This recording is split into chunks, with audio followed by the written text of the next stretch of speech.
Hi, Alicia. Hi, Jared. Welcome everyone to Vibrations and Manifestations. We are so incredibly excited you're here with us today. Oh, absolutely. This is going to be a really good one. Yeah, because the mission for our time together today is to reveal how your physical, your digital, and your social environments are constantly cueing your nervous system. Right. They're actively shaping your behavior. Exactly. We're going to explore this fundamental but completely overlooked force that shapes your daily habits, your focus, and really your overall life trajectory. It's basically everything around you, your surroundings. Yes, Mm. because we have this habit of blaming ourselves, right? Oh, constantly. We blame a lack of willpower or Mhm. discipline, or we tell ourselves our mindset is just weak when we fail to meet our goals. But the reality is that your surroundings might actually be doing the heavy lifting. Either for you or completely against you. Right. So we are pulling from a really rich stack of ideas today. We're looking at educational history, like Maria Montessori's incredible work. Which is so fascinating. It really is. And we're bringing in behavioral psychology from people like B.J. Fogg and James Clear, plus environmental psychology like attention restoration theory. And we can't forget the social aspect, too. Exactly. Social network dynamics. And eventually, we're going to bridge all of this modern science with ancient spiritual frameworks. Like sacred spaces and Yes, because the goal here, the whole point of this workshop today, is to give you the tools to actually see these invisible forces. to make them visible so you can consciously architect your life. Right, so that your environment guides you toward your goals instead of pulling you away from them. It's such a profound shift in perspective because, like you said, most of us operate under this heavy assumption that if we're failing, it's an internal deficit. We think we're just broken. Exactly. We Yeah. spend a tremendous amount of energy trying to, like, think our way into a different life. Just forcing it with affirmation. Right. Just sheer force of will. But Yeah. your environment is already an active participant in what you're manifesting. It really is. And, I want to ground this immediately in a personal story because this shift completely changed how I approach my own life. I love this story, actually. Well, for years, I struggled so deeply with establishing a morning writing and meditation practice. I mean, I had the desire. You really wanted to do it. I wanted it so badly. I had the goal. I understood the intellectual benefits of meditating and writing. Right. And yet, every single morning, I would wake up, look around, and just feel this immediate, heavy sense of exhaustion. Just completely drained before you even start. Yes. And I kept labeling myself as lazy or inconsistent. But let me paint a picture of what my mornings actually look like physically. Okay, lay it out. So my alarm would go off on my phone, which was resting literally right next to my pillow. Oh, no. The worst spot. The worst. And the moment I turned off the alarm, I was immediately staring at notifications. Emails from colleagues, news alerts, text Your messages, brain is just hijacked instantly. instantly. Yeah. And then to get to my desk, I had to physically walk through a bedroom with clothes piled on a chair. Right. And the desk itself, it was covered in mail, a half-empty coffee mug from the day before, just loose papers everywhere. Just visual chaos. Total chaos. And my meditation cushion, it was stuffed in a closet somewhere behind a vacuum cleaner. Oh, wow. So you couldn't even see it. Not at all. I was asking my brain to execute a highly disciplined, focused task while navigating this physical and digital obstacle course that was just screaming at me to be distracted. Well, and that obstacle course is exactly what behavioral economists call choice architecture. Choice architecture, yeah. Because you were relying on raw, finite willpower to overcome a space that was entirely engineered for friction. Exactly. And the breakthrough didn't come from me suddenly waking up with more discipline. It never does. Right. It came from physically changing the room. Yeah. I took the phone out of the bedroom entirely. I bought an old school analog digital clock. Which is such a great micro adjustment. It changed everything. I cleared the desk completely the night before, leaving only a blank notebook and a pen, and I moved the meditation cushion out of the closet and put it right at the foot of my bed. So it's right there. You literally trip over it. Exactly. The transformation was almost immediate. I didn't change my character, I changed the room. That is so powerful because it brings us to the core of what we need to unpack today, the illusion of willpower. Yes. We always assume behavior change is this solitary internal battle. But Thinkers like Richard Thaler and Cass Sunstein, they proved that this is a fundamentally flawed way to understand human behavior. Right, because environments are never truly neutral. Never. Every single space you enter is whispering instructions to you. It's predictably altering your choices without ever actually forbidding any options. That's the scary part, honestly. It is. Because the brain is an organ designed to conserve energy, it will almost always take the path of least cognitive resistance. The path of least resistance. That makes me think of the classic cafeteria example. Oh, that's the best example of choice architecture. Right, like if a school or a hospital wants to boost healthy eating, they don't have to ban pizza. They don't have to put up posters lecturing people. No, they literally just change the physical layout. They put the apples at eye level. They put the plant-based foods first in line.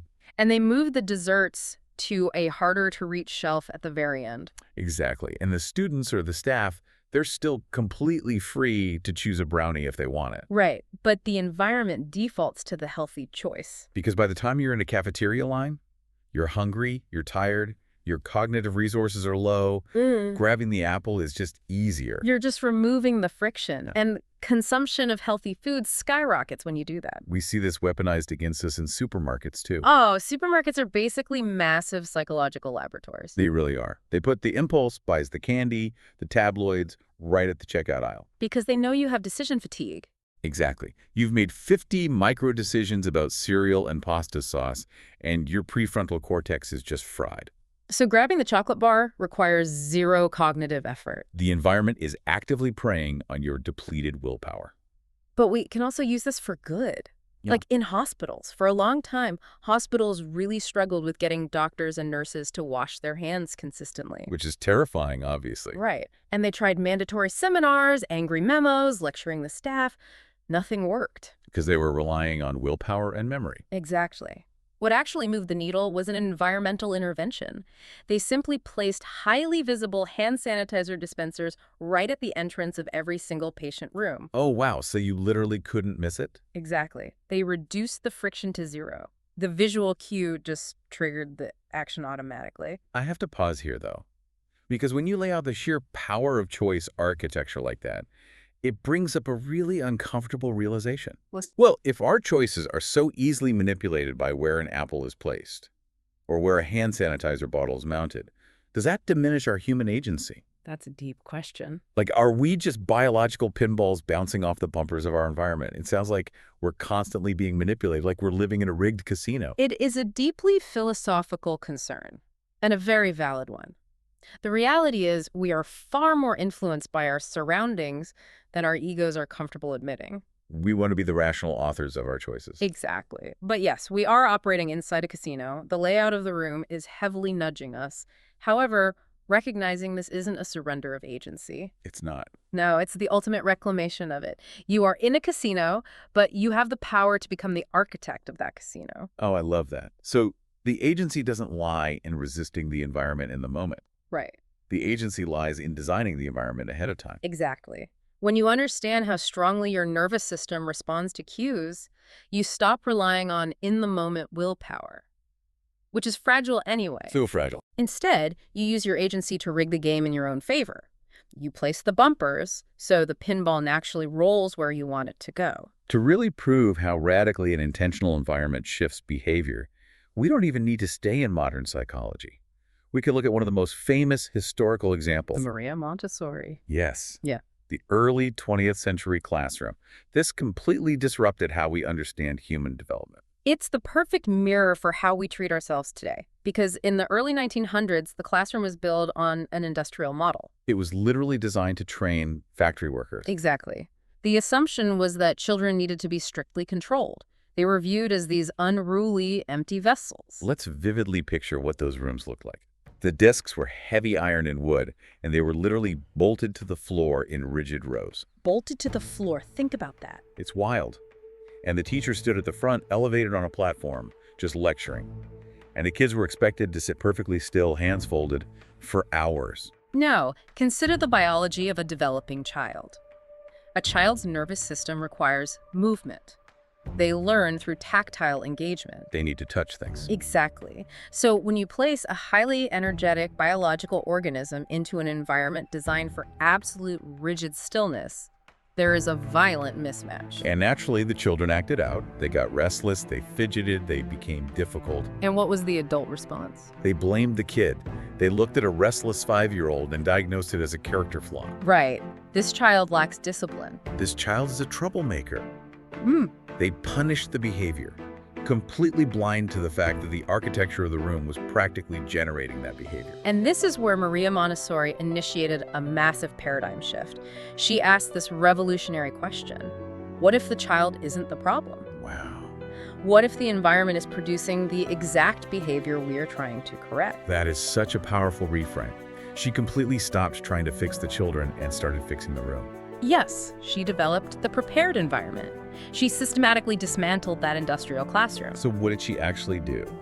Like, practically, Well, first, she unbolted the desks. of course. She introduced child-sized furniture, small, lightweight chairs and tables that the children could actually lift and move themselves. Granting them physical autonomy. Exactly. Because sitting in an adult desk leaves a child's feet dangling, which causes physical discomfort, which leads to squirming. Making the furniture fit their bodies removed a massive layer of physical friction. She also brought in low, open shelves, right? Yes.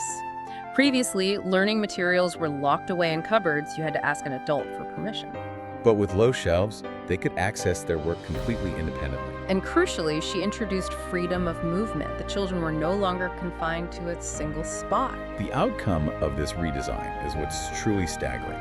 Because the exact same children, the ones who had been labeled as difficult and restless, they completely transformed. They did. When placed in the prepared environment, they became deeply focused, calm, curious. And the adults hadn't changed their personalities. They hadn't given them motivational speeches about grit. No, they just removed the environmental friction that was agitating their nervous systems. The parallel to our adult lives is just undeniably clear here. We do this to ourselves every single day. Well, absolutely. We place ourselves in environments that are fundamentally hostile to focus. We sit in chaotic, noisy, open-plan offices. We try to do deep creative work at a messy kitchen table while our smartphone is flashing with urgent alerts. Right next to the keyboard. Yes. And then we inevitably get distracted, our energy crashes, and what do? We turn inward and attack our own character. You say, I'm so scattered, I have terrible focus, I'm lazy. We diagnose ourselves with a character flaw when we were simply experiencing an engineering failure. We're acting exactly like the adults in the 1900s, blaming the child instead of the bolted desk. Man, that hits hard. Blaming the child instead of the bolted desk. If a prepared physical space can completely change a child's capacity to focus, we need to apply that to our own adult lives. We really do. We have to understand the modern mechanics of how environmental cues trigger our behaviors. So let's break down those mechanics. Because when we talk about creating new habits, the cultural narrative always circles back to motivation. Right, waiting to feel inspired. Waiting for that magical surge of energy to finally go to the gym or clean the house. But behavioral psychology completely dismantles motivation as a strategy. It does, because our actions are almost entirely cue-driven. If you look at B.J. Fogg's behavior model, he's an incredible researcher at Stanford. He states that a behavior only happens when 3 specific elements converge at the exact same moment. And those are motivation, ability, and a prompt. Exactly. Motivation is highly unreliable. Fogg calls it the motivation wave. It surges and it crashes. Right. It peaks when you're listening to a great deep dive or reading a book, or it's January 1st. In those peak moments, you can do hard things. But that wave inevitably crashes. It fluctuates wildly based on your blood sugar, how you slept, your mood. By 6 p.m. after a stressful workday, your motivation to go for a run is literally at 0. So if your entire system relies on motivation being high, your habits are incredibly fragile. So when the wave crashes, what carries us through? The environment. You use your space to manipulate the other 2 variables, ability and the prompt. You design your environment to drastically increase ability, meaning you make the action so easy it requires 0 effort. And you provide an unavoidable visual prompt. This aligns so well with James Clear's work, too. Make good habits obvious and easy, make bad habits invisible and hard. Yes. Let's look at a practical application. Say your goal is to practice the guitar every day. If you rely on motivation, you wait until you feel musical inspiration. But if your guitar is zipped inside its case, shoved in the back of a closet behind some winter coats. The ability level is terrible. Yeah. The friction is so high. Right. You have to find the case, pull it out, unzip it. And there's zero prompt. The closet door doesn't trigger the thought of practicing. Exactly. So how do we use choice architecture? You take the guitar out of the case, you buy a stand, you put the stand right in the middle of your living room Next to a comfortable chair. with your sheet music already open. Now, every time you walk through the living room, the guitar itself is the prompt. And the ability is exceptionally high because the friction is gone. You just sit down and play. You've outsourced the initiation of the habit from your willpower to the physical room. Let me push back on this, though, because let's take that guitar example. You buy the stand, you put it in the living room, the cue is obvious, Yeah. but you walk in after a brutal day at work, you look directly at the guitar, and your emotional resistance is just too high. Yeah. You walk right past it, collapse on the couch, and turn on the TV. What happens when the cue is perfect, but the behavior still fails? That is a crucial nuance. When a perfectly designed microenvironment fails, it's almost always because your macro environment, the broader physical space of your home, is actively draining your nervous system. You might have a beautiful guitar setup, but if the rest of your living room is chaotic piles of unpaid bills, laundry everywhere, dirty dishes visible in the kitchen, you're experiencing severe cognitive overload. The environment is exhausting you before you even make a choice. Exactly. Your brain is constantly processing a backlog of visual demands. By the time you look at the guitar, you have zero cognitive bandwidth left. Which brings us to the physiological impact of our physical spaces. Our bodies are essentially highly sensitive environmental sensors, constantly scanning for safety or threat. Yes. And there's this incredible research, Darby Saxby and Rena Rapetti from UCLA, that fundamentally changes how we view clutter. Their study is a cornerstone. They wanted to understand the biological toll of the home environment. Right? They had dual-earner couples walk through their homes, giving a video tour and describing their spaces. And simultaneously, they tracked their cortisol levels using saliva swabs. Cortisol being the primary stress hormone. The results, based on the language people used, were fascinating. They were. They divided participants based on how they talked about their space. One group used words related to clutter, unfinished projects, mess. The other group used restorative words, calm, restful. And the biological data revealed a stark contrast. The people in cluttered homes had significantly higher depressed moods, but more importantly, they exhibited flatter cortisol slopes. We really need to explain the physiology of a flat cortisol slope because it sounds abstract, but it's devastating to our energy. Right, because a healthy circadian rhythm relies on a dynamic curve. When you wake up, your cortisol naturally peaks so you can tackle the day. And as the day goes on, that curve should slope sharply downward, tapering off in the evening so your nervous system can downregulate and sleep. So a steep slope is good. What does the flat slope indicate? A flat slope means your cortisol levels never properly drop. Your body remains in a state of elevated physiological arousal. You never fully power down. Exactly. Those participants living in cluttered homes were physically trapped in a state of chronic low-grade fight or flight. Their nervous systems were constantly interpreting the visual mess as an unending list of demands. You can literally feel this in your body. Imagine walking into a kitchen to cook a healthy dinner. If the counters are clean and the sink is empty, cooking feels calm, manageable. Right. But if you walk into a kitchen where the counters are covered in mail and dirty pans from breakfast, your body literally tightens. Your breathing gets shallow. The visual chaos is processed by your brain as a threat. It screams, "You are behind!" Exactly. It's exhausting just to stand in that room. It drains your battery before you've chopped a single vegetable. And the insidious nature of physical chaos is that it creates a momentum of its own. To understand this, we have to look at the broken windows theory. Now, we need a quick caveat here, because the broken windows theory has a highly debated, controversial history in public policy and policing. We are absolutely not applying it to sociology or criminal justice. No, not at all. We are strictly shrinking this down to a psychological metaphor for our personal, intimate living spaces. Right, like the scale of your own office desk. So how does it apply to personal habits? The metaphor suggests that visible disorder signals that neglect is the acceptable norm. In your personal space, the broken window is the pile of junk mail on the counter or the single dirty plate left in the sink. It creates a momentum of mess. Because if the kitchen is already a disaster, leaving one more coffee cup feels completely inconsequential. The environment communicates a standard to your brain. We don't care for things here. Effort is pointless. But the inverse is also true, which makes it a powerful tool. An ordered space invites further care. If your kitchen counters are pristine, you're highly likely to immediately wash your coffee cup simply because leaving it there would disrupt the visual harmony. You aren't using willpower to wash the cup. You are responding to the established norm of the environment. This makes me think about the messy genius trope.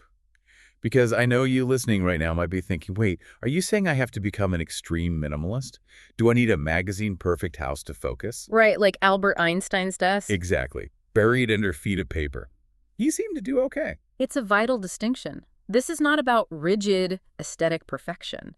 Forcing yourself into a sterile minimalism can create its own neurotic stress. The metric isn't visual perfection. No, the metric is energetic honesty. Energetic honesty. I love that. What does that mean in practice? You have to look at your space and honestly assess, does this environment create friction for the life I want, or does it support it? If you're a messy genius and your chaotic desk genuinely fills you with creative electricity, and you're consistently producing great work without feeling overwhelmed. Then it works for you. Exactly. It serves your specific nervous system. But if your messy desk makes you feel paralyzed and guilty, and you procrastinate, you cannot claim the messy genius defense. The space is creating friction. Yes. The goal is just to reduce friction. And we also have to recognize that our physical environments don't just drain us. They possess an incredible capacity to heal and restore our focus. Right. Attention restoration theory. RT, developed by Rachel and Stephen Kaplan. This is the beautiful, positive flip side of the environmental coin.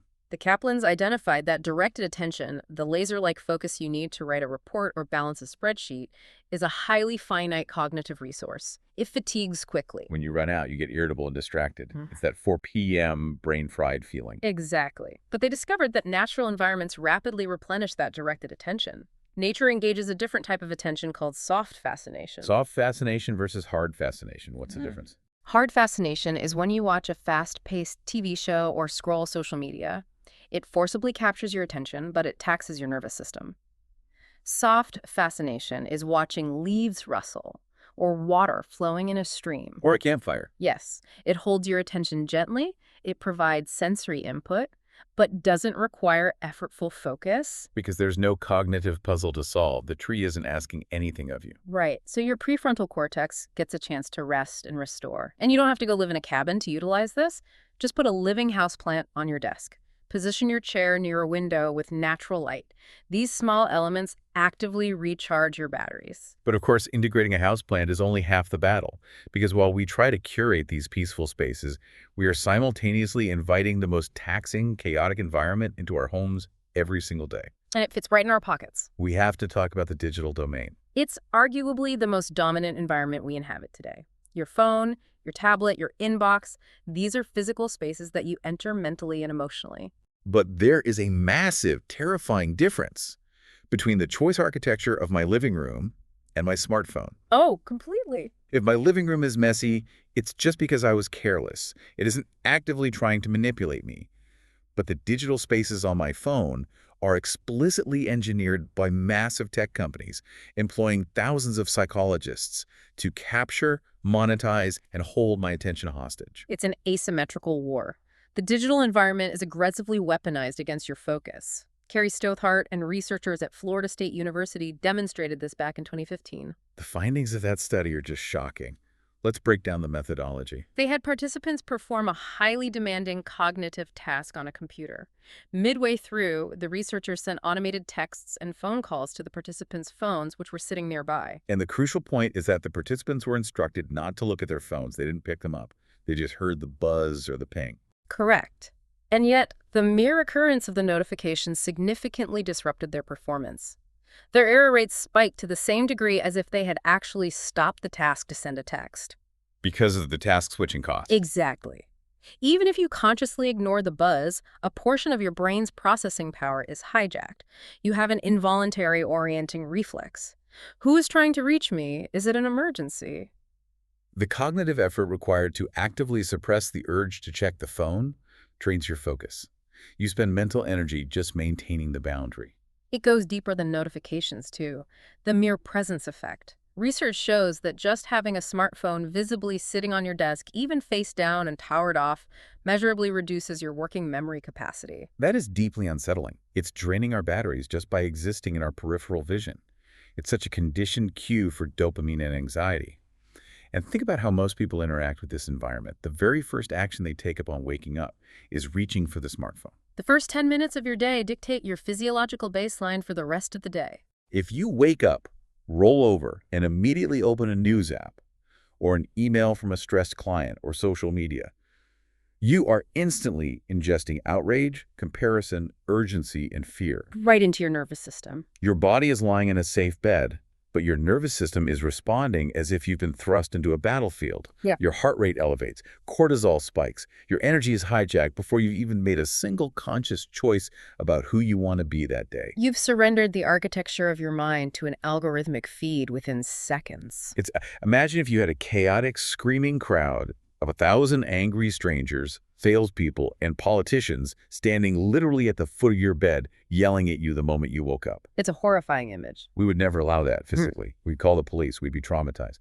So why do we let them in digitally? Why do we sleep with that screaming crowd resting 2 inches from our heads on our nightstands? Because the sleek, silent piece of glass masks the psychological impact. The environment has normalized the intrusion. But your nervous system doesn't know the difference between a physical threat in the room and a digital threat on a screen. The stress response is identical. Wow. And really, those digital voices are just a proxy for the broader influence of other people. We naturally absorb the energy and norms of what surrounds us. Which brings us to the third environment, the social domain. The social domain. The people in our lives. This is where environment gets deeply personal and emotional, the contagion of norms. Let's look at the sociological research by Nicholas Christakis and James Fowler. They've extensively mapped the power of social networks. Their findings prove our behaviors are far less independent than we think. They analyzed data from the Framingham Heart Study over decades. And what did they find? They found that human beings are deeply embedded in complex social webs. Everything from our habits to our moods to our physical health outcomes spread contagiously. Obesity, smoking cessation, happiness, they don't happen in isolation. They ripple through groups. And it isn't just direct friends. It's 3 degrees of separation. Your friends' friends, and their friends. If a friend of a friend becomes happier, it statistically increases the likelihood that your baseline happiness will rise. Driven in part by mirror neurons in the brain, we are hardwired for social cohesion.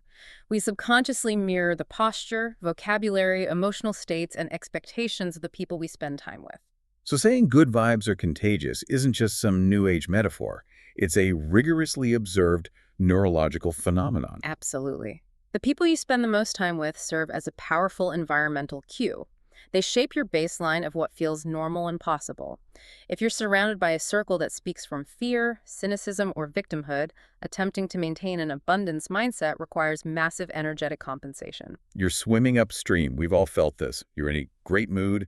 You go to a family dinner, and within 15 minutes, the group dynamic drags you down into gossiping or complaining. And you can physically feel yourself shrink to fit the room. Your social environment is teaching you what version of yourself is acceptable. And this is exactly why profound identity shifting is so incredibly difficult. Yes. If you're trying to become someone who sets healthy boundaries or starts a business, but your existing circle only validates the old you, you'll face immense pressure. The environment tries to pull you back to the established baseline. Often people slip back into destructive patterns just because conforming is the path of least social resistance. The social cues are demanding the old behavior. This is where the advice usually gets really harsh. We hear the Jim Rohn quote, "You are the average of the 5 people you spend the most time with," and gurus say, so ruthlessly cut off the toxic losers in your life. Right. But let's be real. It's one thing to throw away old mail. It's incredibly painful to realize your oldest friends or siblings might be keeping you stuck. Do we just ruthlessly cut people off? That's a vital nuance, and we need to approach it with immense compassion. The answer is no, you don't have to ruthlessly cut people off. This isn't about ranking people as good or bad, but it is about recognizing their influence honestly and taking agency over your exposure to that influence. Setting boundaries. How do we manage that exposure practically? You manage the dose. If someone you love operates from cynicism, you can still love them, but you consciously manage how many hours a week you spend with them. You choose which topics you discuss. You don't share your fragile, nascent dreams with someone whose reflex is to tear things down. You protect your new identity by managing the social environment. Managing the dose. That is so grounded. And when we pull all these threads together, taking control of your physical space, filtering digital inputs, curating social boundaries. You elevate the concept of environment into something much more profound. You cultivate what ancient wisdom traditions call sacred space. This is where we bridge modern behavioral science with deep spiritual technology. Every enduring wisdom tradition has understood the power of space. Cathedrals, Zen monasteries, altars, feng shui, these aren't just decorative superstitions, they are highly refined technologies of attention. Technologies of attention. As space clearing experts like Denise Lin and Karen Kingston explain, setting up a sacred space speaks directly to your subconscious mind. It tells your nervous system that something elevated happens here. It changes the vibrational resonance of the environment. When we talk about manifestation, it relies heavily on your dominant thoughts and energetic frequency. But your environment is the primary force constantly influencing those thoughts. There's an unavoidable feedback loop between your outer room and your inner mind. You can't easily manifest peace and abundance if you're sitting in an environment cueing panic and scarcity. Exactly. And creating an abundance-coded environment doesn't require a massive budget. You don't need $1 million mansion. Abundance can simply mean an absence of friction. Yes. It's the visceral feeling of being supported. It can be clean sheets, a fresh glass of water on your nightstand, taking 10 seconds to light a candle before you journal. These small cues signal safety, they say. I matter. My peace matters. I am safe here. Now, some listeners might feel resistance to this. They might think it sounds like shallow materialism, like relying on objects. It's a crutch. Real spiritual growth should be internal. It shouldn't rely on rearranging furniture. I understand that critique, but it's a false dichotomy between the inner and outer worlds. Your inner emotional state and your outer physical environment are in a constant, unbroken dialogue. Your environment is your spiritual practice made visible. Right. Trying to do deep spiritual or creative work in a chaotic environment is like trying to meditate in a wind tunnel. You might be able to do it, but why make it so hard on yourself? Why fight the current when you can build a boat? So, knowing all this, the question becomes deeply practical. How do we debug our lives without getting completely overwhelmed? Because looking at a messy house, an overflowing inbox, and a stressful friend group all at once will cause panic. Which is why we use micro adjustments. We're going to walk through an actionable framework right now, a live audit of the 3 domains. And the foundational rule is, you do not need a massive budget or complete control over your home to succeed. We're looking for the smallest possible interventions that yield the highest psychological leverage. Let's start with the physical audit. I will invite you, the listener, to participate right now. Let's take a pause. If you're driving, keep your eyes on the road, but stay with us mentally. If you're at home or at your desk, literally stop what you're doing. Look around the room you are currently in. Scan the space. As you look around, ask yourself 3 diagnostic questions. First, what does the space make incredibly easy to do? Second, what does the space make hard to do? And third, what does the space say about who I am? Look closely at the choice architecture. If your living room makes watching TV incredibly easy because the remote is on the coffee table and the couch faces the screen, but it makes reading hard because your books are packed in a closet. Yeah. The space has already made your evening plans for you. The action step here is not to spend the weekend deep cleaning. It's to change just one specific thing. Alter one piece of the choice architecture. Clear one single surface. Take the remote and put it in a drawer. Put the book exactly where the remote used to be. You've rigged the casino in your favor. Exactly. Now let's move to the digital audit. This is where the real friction lies. Turn on your phone screen. Look at your home screen objectively. Is this interface designed to serve your goals or to capture your attention? Are there bright red notification badges screaming with false urgency? Are the first apps endless scrolling feeds? For 99% of us, it's a slot machine. The action step is to introduce one point of friction to a bad habit and remove friction from a good habit. Delete just one distracting app. Or hide it in a folder on the 3rd page and replace it on your home screen with a meditation app or your calendar. Turn off one category of push notifications, mute the group chat. Take back one piece of cognitive real estate. Okay, now the social inventory. Mentally evaluate the 5 people you spend the most time with weekly. Be radically honest. When you walk away from them, do you feel energized and expanded or depleted and small? And the action step isn't a dramatic confrontation. No, it's to proactively choose at least one new environment to inject into your ecosystem where the growth you're trying to build is considered normal. Join a local group, listen to a new deep dive that elevates you, dilute the negative contagion with positive contagion. To tie all this together, write an intention statement. One definitive sentence for your primary space. This space makes it easy for me to blank. Like, this bedroom makes it easy for me to rest. If the visual reality contradicts the sentence, you know what micro-adjustment needs to happen. Let's cement this feeling with a brief sensory visualization. Take a slow, deep breath. Imagine a space that has been designed deliberately for your nervous system. It isn't a mansion. It just possesses profound clarity. Imagine walking in. Notice the soft, natural lighting, the fresh air. The specific tools you need are within arm's reach. There is no visual clutter. The noise of the outside world, the buzz of the digital crowd is completely absent. Notice how your body responds.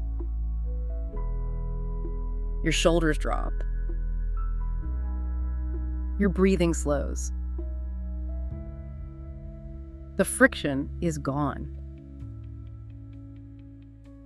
Hold on to that physical feeling and ask yourself, what is one single element from that imagined sanctuary that you can replicate in your physical reality right now? Before we close, we have to address the reality of our listeners' lives. Someone is listening while sitting in a cramped apartment with roommates or a house full of toddlers. They might think, I literally do not have control over my physical space. My space belongs to other people. What's the reality check for the person who feels stripped of environmental agency? That is exactly why we emphasize micro-adjustments. Agency isn't controlling everything, it's controlling something. It costs nothing to move your phone out of reach when you sleep. It requires no budget to put a journal on your pillow. If you share an apartment, declare a single drawer, a single shelf, or just one chair as your intentional zone. You just need a localized anchor of intention to interrupt the static pattern. Let's bring all of this home. We've explored how environments act as silent, relentless teachers. We looked at choice architecture, Maria Montessori, B.J. Fogg's behavior model. We examined how visual clutter flattens cortisol slopes, how nature restores our minds, and how our smartphones drain our attention simply by being in the room. We mapped out social contagion and how ancient traditions use sacred space to shift our vibrational reality. The ultimate takeaway is that your environment drives your behavior far more reliably than raw willpower ever could. When you stop relying on fragile motivation and intentionally design your physical, digital, and social surroundings, you drastically reduce the friction between who you are and who you want to become. You step out of the cycle of shame. You stop blaming yourself for failing to overcome a chaotic system, and you start redesigning the system to support you. I want to leave you with one final provocative thought. What's that? Remember the feedback loop. Your space is constantly speaking back to you. Look once more at the room you're sitting in right now. Look at your phone screen. If this room or this device were a living person, what would it be telling you about what is possible for your life? Would it frantically tell you to panic? Or would it quietly, steadily tell you that you are capable, calm, and ready? You have likely spent most of your life being unconsciously shaped by spaces you never actively chose. Tomorrow morning, what is the one space you will finally choose to design so that it designs you back? And if this deep dive resonated, maybe share it with someone you think might find it helpful. And please do subscribe for more explorations like this one. Yeah, well, thank you everyone so much for tuning in to this deep dive with us today. Yeah, thanks for being here. We really appreciate you being here. Until next time. All right, bye everyone.